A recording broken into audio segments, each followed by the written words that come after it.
Here is how to give view-only access to a file or folder in Google Drive. So let's get started. If you haven't already, open Google Drive on your browser.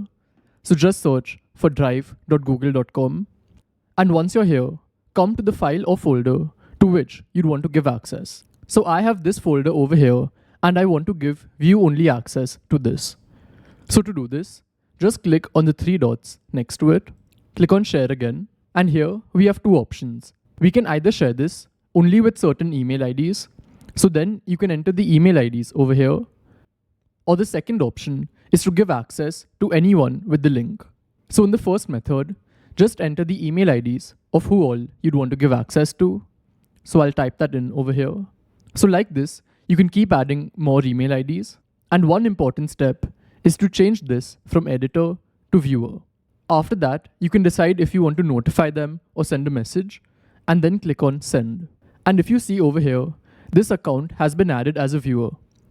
So they can access everything in this folder, but they can view it and not make any changes. And the second method is giving access to anyone with the link. So to do this, just change restricted to anyone with the link. Then on the right, ensure that it's at viewer. Again, they have the same options, but just leave it as viewer. And then all you have to do is click on copy link, and now it's done. Just share this link with someone and then they can view this folder or file. So this is how it works, and I'll see you in the next one. Goodbye.